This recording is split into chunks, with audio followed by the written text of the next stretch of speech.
City cable news కి స్వాగతం. హైవేలపై ప్రయాణించే టూ వీలర్స్ తప్పనిసరిగా హెల్మెట్ ధరించేలా చర్యలు తీసుకోవాలని జిల్లా కలెక్టర్ డికే బాలాజీ అధికారులను ఆదేశించారు. హైవేలపై ప్రయాణించే టూ వీలర్స్ తప్పనిసరిగా హెల్మెట్ ధరించేలా చర్యలు తీసుకోవాలని జిల్లా కలెక్టర్ డికే బాలాజీ అధికారులను ఆదేశించారు.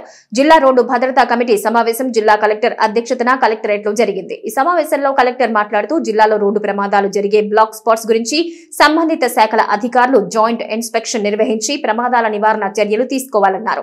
జిల్లా ముఖ్య కేంద్రం మచిలీపట్నం మున్సిపల్ కార్పొరేషన్ పరిధిలో ప్రస్తుతం ఉన్న సిగ్నల్స్ అన్ని పనిచేసేలా చర్యలు తీసుకోవాలని, పశువులను రోడ్లపై వదలకుండా పశు పోషకుల్లో అవగాహన కల్పించాలన్నారు. నగరంలో ఆటోల రద్దీ నియంత్రణకు నిర్దేశించిన ఆటో స్టాండ్స్ వినియోగించేలా చూడాలన్నారు. హెల్మెట్ లేని ప్రయాణం ప్రమాదకరం. అవగాహన రాహిత్యంతో ప్రమాదాల బారిన పడకుండా హెల్మెట్, సీట్ బెల్ట్ తప్పనిసరిగా ధరించేలా చూడాలన్నారు. ఈ సమావేశంలో డిఆర్ఓ కె చంద్రశేఖరరావు, జిల్లా రవాణా శాఖ అధికారి BSS Nayak, municipal commissioner Bapiraju, traffic CA Sivakumar, జిల్లా ప్రజా రవాణా అధికారి వాణిశ్రీ, జాతీయ రహదారుల సంస్థ project director Latha, RMB EE Lokesh తదితరులు పాల్గొన్నారు.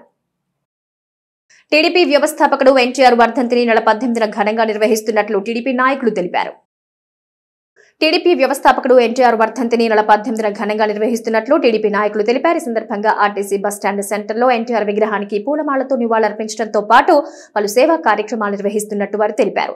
రక్తదానం, అన్నదానం మరియు ప్రభుత్వ ఆసుపత్రిలో రోగులకు, వృద్ధాశ్రమంలో వృద్ధులకు పళ్లు పంపిణీ చేస్తున్నట్టు వారు వివరించారు. 2024-26 మధ్య కాలంలో టీడీపీ సభ్యత్వం పొంది సహజ మరణం పొందిన మృతుల కుటుంబాలకు మంత్రి కొల్లు రవీంద్ర ఆర్థిక సహాయంతో 5,000 రూపాయల చొప్పున అందజేస్తామన్నారు.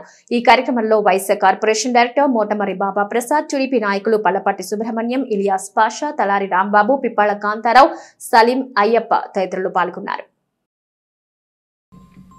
18/1/2025 శనివారం అన్న నందమూరి తారక రామారావు గారి వర్ధంతి సందర్భంగా మచిలీపట్నం తెలుగుదేశం పార్టీ ఆధ్వర్యంలో కొల్లు రవీంద్ర గారు, అట్లాగే కొనకల నారాయణరావు గారు సారథ్యంలో మన బస్టాండ్ సెంటర్లో ఎన్టీఆర్ విగ్రహానికి ఆయనకి పూలాంకృతం చేసి ఆయనకి ఘనంగా నివాళులర్పిస్తాం. తదుపరి రక్తదాన శిబిరం ఎంపీ గారికి, అది మన నగర పార్లమెంట్ కార్యాలయంలో బస్టాండ్ దగ్గర మరి కార్యకర్తల ఆధ్వర్యంలో రక్తదాన శిబిరం ఒకటి, తదుపరి పళ్ళు పంపిణీ కార్యక్రమం మరి గవర్నమెంట్ హాస్పిటల్లో మహిళా సంఘం వారిచే, అట్లాగే వృద్ధాశ్రమంలో భోజనాలు, ఇట్లా పార్టీ కార్యక్రమాలలో బస్టాండ్ దగ్గర ఎప్పుడు జరిగే విధంగా పెద్ద ఎత్తున అన్నదాన కార్యక్రమం కూడా జరుగుతుంది.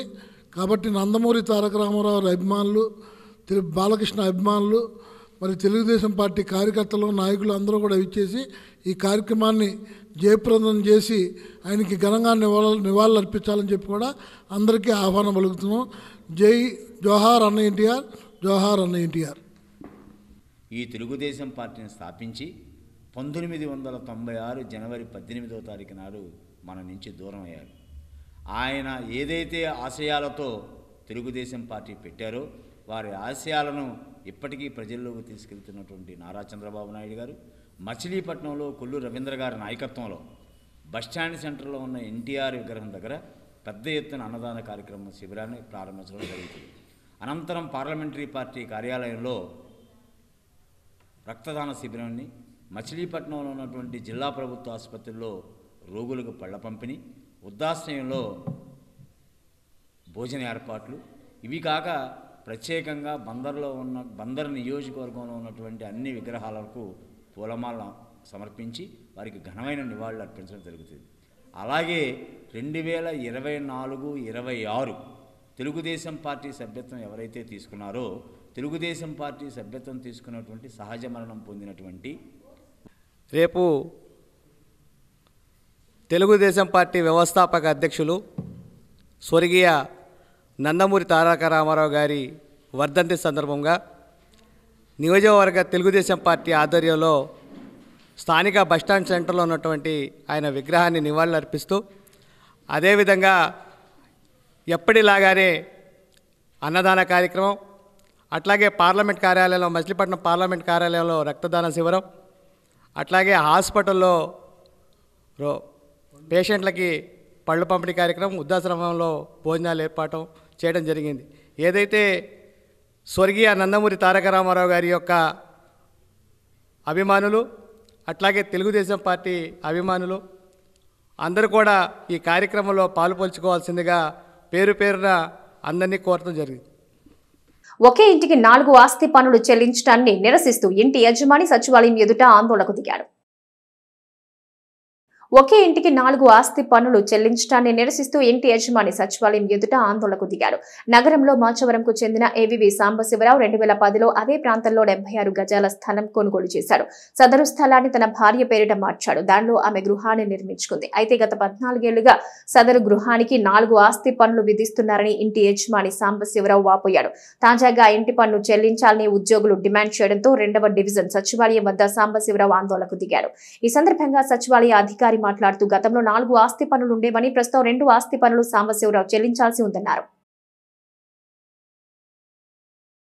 ఈ మాచవరం 2వ వార్డు ఆదిత్య అడ్మిన్ అనే ఆయన నన్ను పొద్దున్న బెదిరించి నువ్వు ఏం చేస్తావు చేసుకుంటే నేను దానికి మీరు వాటర్ కనెక్షన్ కట్ చేయాలంటే నాకు నోటీస్ ఇచ్చి కట్ చేయండి. ఆ నోటీస్ పట్టుకుని కమిషనరో లేదా కలెక్టర్ గారి దగ్గరకో మంత్రి గారి దగ్గరకో వెళ్ళి అయ్యా నాకు ఒకే ఇంటికి 4 ఇంటి పనులు కట్టించుకున్నాడు ఈయన, గతంలోనూ కట్టించుకున్నాడు, మరలా వచ్చి ఇప్పుడు మళ్ళీ కట్టమన్నాడు. ఒక ఇంటికి ఎవరన్నా 2 గదుల ఇంటికి 4 ఇంటి పనులు కడతారా? నేను అడిగి నాకు న్యాయం జరుగుతూ అప్పుడు నువ్వు మున్సిపల్గా వాటర్ కనెక్షన్ కట్ చేసుకోమని అన్నా. అంటే కుదరదని చెప్పి నన్ను చాలా బెదిరింపుగా మాట్లాడి ఆయన నాకు భయభ్రాంతులు గురి చేయడమే కాకుండా మా ఏరియాలో అల్లరి చేసి మా పొరుగు అంతా కూడా తీసేసి ఆయన మీరు కానీ 4 పనులు కట్టకపోతే కాసేపట్లో వచ్చి వాటర్ కనెక్షన్ కట్ చేసేస్తాం అన్నాడు. దానికి సంబంధించి మా వార్డు ఇన్ఛార్జీలు పిలిచారు. అయ్యా ఇలా జరిగిందంటే అవునండి కట్టాలి, కట్టకపోతే మాత్రం వాటర్ కనెక్షన్ కట్ చేస్తాము. వాళ్ళు బిల్డింగ్ ఎలా కట్టారో నాకు తెలుసు. కరెంటు కనెక్షన్ కోసం ఈయన 4 పనులు వేయించుకున్నాడని నా మీద అబద్ధం ఆడుతున్నాడు. ఎవరైనా కరెంటు కనెక్షన్ 2 గదుల ఇంటికి ఎన్ని కరెంటు కావాలంటే 1 ఇంటి పన్ను ద్వారానే కిచెన్ పెట్టుకుంటే కరెంటు వారు మీటర్ ఇస్తారు. ఈయన తెలివితేటలకు ఈయన మాట్లాడి నన్ను భయభ్రాంతులు గురి చేయడము, చాలా అసభ్యకరమైన పదజాలను కూడా వాడాడు నా మీద. వాడి ఆయన అప్పుడు సచివాలయానికి మాట్లాడదామంటే నేను సచివాలయానికి వచ్చి ఈ 2వ వార్డు సచివాలయానికి వచ్చి ఇక్కడే నాకు న్యాయం జరిగే వరకు నిరాహార దీక్ష చేస్తున్నా. ఇక్కడే కూర్చున్నా. అధికారులు కలగజేసుకుని 2వ వార్డు సచివాలయం అడ్మిన్ మీద చర్యలు తీసుకోవాలి. దాంతోపాటు నా ఇంటికి సంబంధించినటువంటి 4 ఇంటి పన్నులను రద్దు చేయాలి. 1 ఇంటి పన్ను ఉంచుకుని మిగతా 3 రద్దు చేసి నా నుండి రావాల్సినటువంటి బాకీలు ఏమైనా ఉంటే అవన్నీ కూడా నా దగ్గర నుండి వాళ్ళు పన్ను తిరిగి చెల్లించుకోవచ్చు. నేను వెంటనే కట్టేస్తానని చెప్తున్నా. ఇది మీ అందరూ నేను ఒక కామన్ మ్యాన్ అండి. నేను హార్ట్ పేషెంట్ని. నాకు ఇంట్లోనే రెస్ట్లోనే ఉంటున్నానండి. అంటే ఇక్కడ నిరసన కూర్చున్న కారణం ఏంటి? ఏం జరిగింది అసలు? మార్నింగ్ వాళ్ళ ఇంటికి వెళ్ళినప్పుడు ఇట్లా ట్యాక్స్ కట్టాలండి అంటే మూడులో వచ్చారు. ఇక బయటకు వచ్చి అసలు కట్టం నేను గట్టిగా అడిగితే ఎవరన్నా వచ్చి అడిగితే కొన్ని సెంటర్లో కట్టేసి కొడతాను. అదేంటంటే అంటే లైట్ ఎందుకు వెళ్ళగట్లేదు అయ్యి అని ఇంకా వేరే మాట్లాడారు. లేదంటే కొంచెం ఇదిగా మాట్లాడారు ఫోన్లో. నేను ఇంటికి వెళ్ళిన తర్వాత ఫోన్ చేశారండి. ఆయన ఆల్రెడీ అప్పటికే టీడీపీ ఇన్ఛార్జ్ గారికి చెప్పున్నారు. ఆయన ఫోన్ చేస్తే ఆయనకి చెప్పారు. ఆయన దగ్గరికి వెళ్ళి ఫోన్ చేసిన తర్వాత ఈయన సైడ్ నుంచి అప్పటికే దుర్భాషలాడుతున్నారండి. మీరు ఇక్కడికి రండి అని చెప్పారు. నేను రానండి అంటే ఈ మ్యాటర్ బాగా పైకి వెళ్ళిపోయేటట్టు ఉందంటే అన్నాం. ఏమంటే వాళ్ళు ట్యాక్స్ కట్టలేదు కదండి, ఆ ట్యాక్స్ కట్టమనండి, ట్యాక్స్ కట్టకుండా ఇంకా పైకి వెళ్తామంటే మనం చేసేది వెళ్ళమనండి అని అన్నా. ఇప్పుడు ఫైనల్గా మీరు ఇంటి పన్ను ఎన్నిటికి కట్టాలి, వాటర్ ట్యాక్స్ ఎంత కట్టాలి చెప్పండి. అది ప్రాపర్టీ ట్యాక్స్ అయితే దాంట్లో ఉన్నది 500 అట్లా కట్టాలండి. దానికి వాటర్ ట్యాక్స్ ఏమో 17,400. అది ఎవరికైనా అండి. నాన్ మీటర్డ్ ట్యాక్స్ బందర్లో కానీ అర్బన్ యూఎల్బీస్లో ప్రతి నెల 100 రూపాయలు, సంవత్సరానికి 1200. అది వాడుకుంటున్నారు కదండి. వాడుకోకపోతే అప్పుడు ఇబ్బంది. ఇన్నేళ్ళ నుంచి వాడుకుని 17,400. అయితే 4 ఇచ్చేప్పుడు కట్ అవసరం లేదు. 4 లేవండి, దాంట్లో 2 ఉన్నాయి. 2 ఆల్రెడీ అమాల్గమేషన్ అయిపోయి 2 పెండింగ్. అది రోజు అడుగుతున్నారు మమ్మల్ని డిస్కనెక్షన్ అవి కూడా చేయమంటున్నారు. అంటే ఇంటి పనులు 4-5 ఉన్నాయి అయ్యా, ఏం చేసావు, ఎప్పటి నుంచి చెప్తున్నాను నీకు అన్నారు. అందులో 2 ఇంటి పనులు నేనే తీసేసాను కదండి, మీరు చెప్పకుండానే అవన్నీ ప్రాబ్లమ్స్ ఉన్నాయి. ఈయన సాల్వ్ చేశాను అడ్మిన్ గారు. మిగతా మీరు రెక్టిఫై చేసుకోవాలి, అది మా చేతుల్లో లేదు, అది మీరు మున్సిపల్ ఆఫీస్కి వెళ్ళి చేసుకోవాలి అన్నారు అని మా అడ్మిన్ సార్ చెప్పారు. తర్వాత ఆయన ఎందుకు ఉన్నట్టుండి కొంచెం కోపం వచ్చింది. అసలు గట్టిగా మాట్లాడితే నేను కట్టేసి కొడతాను నేను అది అన్నారు. అంటే ర్యాష్గా డైలాగ్స్ కూడా ఏం రాలేదు అసలు మధ్యలో. సడన్గా ఆయన అట్లా వచ్చింది, కోపం వచ్చింది ఆయన. సరే అండి మీరు అట్లా మాట్లాడితే ఇంక నేనేం చేయలేను, డిస్కనెక్షన్కి పెట్టేస్తాను, పంపు డిస్కనెక్షన్కి అని చెప్పాను. అనేసరికి ఇంకొంచెం ఆయనకి కోపం పెరిగింది. అట్లా వేస్తావు డిస్కనెక్షన్ నేను చూస్తాను నేను అని అట్లా అన్నారు. బట్ అది డిస్కషన్ అయితే లేదు. వెంటనే ఆయన అనేసరికి నేను బయటకు వచ్చేసాను. తర్వాత వచ్చిందరు సచివాలయానికి వచ్చి ఇదిగో నేను ఇట్లా 10 days కూర్చుంటున్నాను అని చెప్పి వచ్చి కూర్చున్నారు. అప్పటి వరకు అసలు ఆయన అట్లా రియాక్ట్ అవుతారని కూడా నాకు తెలియదు. రేడియేషన్ కారణంగా ప్రాణాంతకంగా మారిన DTHలను అనేక మంది తొలగిస్తూ ఉండడంతో కేబుల్ టీవీ కనెక్షన్లకు భారీగా డిమాండ్ పెరిగింది. DTH డిష్ల వల్ల రేడియేషన్ వ్యాప్తి చెందుతుందని తాజా అధ్యయనాల్లో వెల్లడవుతున్న నేపథ్యంలో రేడియేషన్ కారణంగా ప్రాణాంతకంగా మారిన DTHలను అనేక మంది తొలగించి కేబుల్ టీవీ కనెక్షన్ల కోసం పరుగులు తీస్తున్నారు. దీంతో భారీగా కొత్త కనెక్షన్లకు డిమాండ్ పెరిగింది. ఎంటర్టైన్మెంట్ కోసం డిష్లు అమర్చుకుని అనారోగ్యం బారిన పట్టం కంటే వీటిని తొలగించడం మేలనుకుని అపార్ట్మెంట్లు, ఇళ్లపై ఉన్న డిష్లు ఇప్పటికే అనేక మంది తొలగించే పనిలో పడ్డారు. ఈ క్రమంలో DTH డీలర్లు అయోమయంలో పడుతున్నారు. రిలయన్స్ బిగ్ టీవీ ఇప్పటికే దివాళా తీయగా ప్రీమియం రేట్లతో కస్టమర్ల అవసరాన్ని తీర్చలేక టాటా స్కై దివాళా తీజగా పయనిస్తోంది. ఇంకా ఊహకందని నష్టాలతో ఒకే వేదికపైకి వచ్చిన Videocon and dish TV 2 DTH కంపెనీలు ఒక్కటిగా పయనం అవ్వాలని అనుకున్నా వాటి భవిష్యత్తు అంధకారంగా కనబడుతోంది. ఎయిర్టెల్ DTH నార్త్ ఇండియాలో మాత్రమే ఉనికిని చాటుకుంటూ సౌత్ ఇండియాలో ప్రాతినిధ్యం కోసం అరులు చేస్తోంది. సౌత్ ఇండియా మీడియా రంగంలో రారాజుగా రాణించాలని అత్యాశతో ఉన్న తరుణంలో ఇతర ఎంటర్టైన్మెంట్ ఛానల్స్ ధాటికి టీఆర్పీ రేటింగ్స్ కుదేలై బతుకు జీవిడా అంటూ తక్కువ రేట్లకే ప్రసారాలు అని నమ్మకసక్యం కాని మోసపుట్ట ప్రకటనల ద్వారా ప్రజలు ఆదరించిన ప్రముఖ తెలుగు ఛానల్స్ కి లేని బొకేల ద్వారా సన్ DTH ప్రజల చీత్కారాన్ని ఎదుర్కొంటోంది. 2000కు పైగా పెట్టుబడితో DTH కనెక్షన్స్ తీసుకోవడానికి వినియోగదారులు ఆసక్తి చూపని పరిస్థితి నెలకొంది. 25 సంవత్సరాలుగా తాము ఆదరించిన కేబుల్ ఆపరేటర్ సేవల్ని ప్రస్తుతం డిమాండ్ పెరిగింది. ప్రస్తుతం NDO అమలులో ఉన్న సమస్యల్ని ఎదుర్కోవడంలో నిమగ్నమైన కేబుల్ ఆపరేటర్లు, వినియోగదారులు మెరుగైన సేవలు అందించేందుకు సిద్ధమవుతున్నారు. GST పేరుతో ప్రభుత్వాలు ధరల పెంపుతో పే ఛానల్స్ కేబుల్ టీవీ వినియోగదారులపై మోపుతున్న భారానికి వ్యతిరేకంగా కేబుల్ ఆపరేటర్లు చేస్తున్న పోరాటానికి కూడా ప్రజలు పెద్ద ఎత్తున మద్దతు లభిస్తుండడం విశేషం.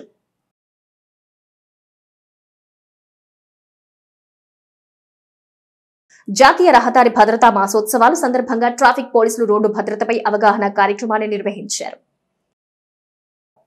ట్రాఫిక్ పోలీసులు మరియు నెహ్రూ యువ కేంద్రం సంయుక్తంగా జాతీయ రహదారి భద్రతా మాసోత్సవాల సందర్భంగా కోనేరు సెంటర్లో వాహనదారులకు అవగాహన కల్పించారు. ద్విచక్ర వాహనదారులు తప్పనిసరిగా హెల్మెట్ ధరించాలని, కార్లు తదితరమైన వాహనదారులు సీట్ బెల్ట్ ధరించాలన్నారు. రోడ్డు ప్రమాదాల నివారణకు సహకరించాలని, వేగంగా వాహనాలు నడపరాదన్నారు. రహదారి భద్రతా వారోత్సవాల చైతన్య వారోత్సవాల సందర్భంగా బందర్లో శ్రీ కృష్ణా జిల్లా పోలీస్ సూపరింటెండెంట్ శ్రీ గంగాధరరావు గారి ఆదేశాల మేరకు బందర్ ట్రాఫిక్ సిబ్బంది ఈ ప్రజలను చైతన్యపరచడం కోసం ట్రాఫిక్ అవేర్నెస్ ప్రోగ్రామ్ని ట్రాఫిక్ అవేర్నెస్ ప్రోగ్రామ్ని చేయడం జరుగుతుంది. దీని గురించి మన బాలాజీ చైతన్య కాలేజీ వారిని కాలేజీ వాళ్ళు స్టూడెంట్స్, డిగ్రీ స్టూడెంట్స్ని తీసుకుని వాళ్ళని వాలంటీర్లుగా చేసి ట్రాఫిక్ రెగ్యులేషన్ వాళ్ళతో చేయించే కార్యక్రమం మనం చేయడం జరుగుతుంది. దాని సందర్భంగా కొన్ని సూచనలు చేయడం జరిగింది. ఈ ట్రాఫిక్ నియమ నిబంధనలు పాటిస్తూ వైలేషన్స్ జరగకుండా ప్రతి ఒక్క పౌరుడు హెల్మెట్ ధరించాలని, అలాగే సెల్ ఫోన్లో మాట్లాడకూడదని, ట్రిపుల్ డ్రైవింగ్ చేయకూడదని, అలాగే మద్యం సేవించి బండిని నడపకూడదని, కారు నడిపేటప్పుడు సీట్ బెల్ట్ పెట్టాలని, ఈ విధంగా మనం ట్రాఫిక్ అవేర్నెస్ వాళ్ళకి తెలియపరుస్తూ సిగ్నల్స్ని ఏ విధంగా ఉంటాయనేది వాళ్ళకి ఎక్స్ప్లెయిన్ చేయడం జరిగింది.